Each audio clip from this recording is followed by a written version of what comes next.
قل إن كنتم تحبون الله فاتبعوني يحببكم الله ويغفر لكم ذنوبكم والله غفور رحيم. قل أطيعوا الله والرسول فإن تولوا فإن الله لا يحب الكافرين.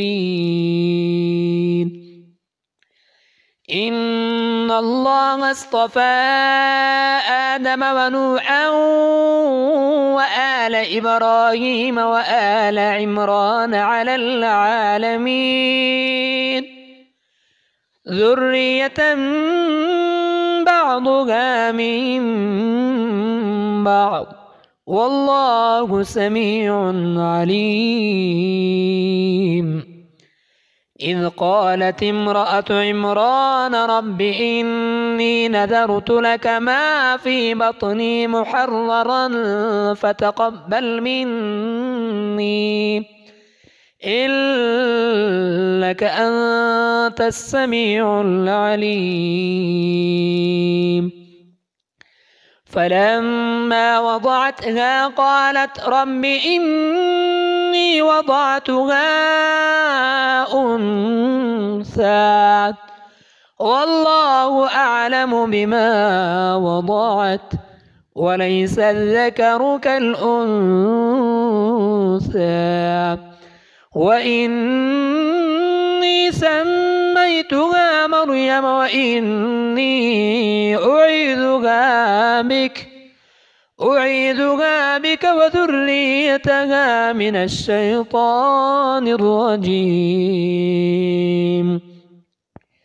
فتقبلها ربها بقبول حسن وأنبتها نباتا حسنا وكفلها زكريا كلما دخل عليها زكريا المحراب وجد عندها رزقا قال يا مريم أنى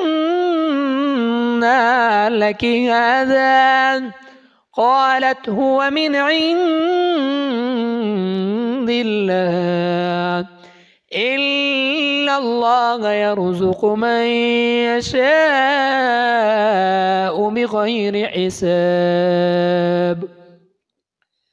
هنالك دعا زكريا ربه قال رب هب لي من لدنك ذرية طيبة إنك سميع الدعاء.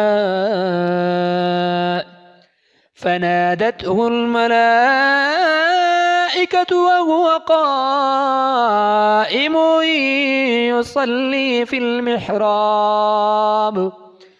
المحراب أن الله يبشرك بيحيى مصدقا بكلمة من الله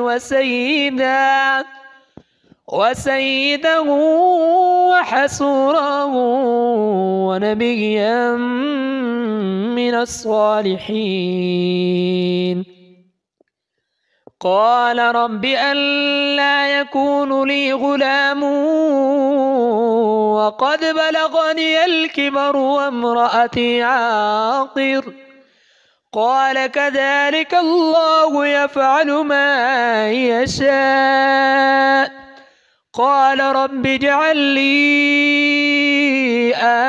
آية قال آيتك ألا تكلم الناس ثلاثة أيام إلا رمزا واذكر ربك كثيرا وسبح بالعشي والإبكار.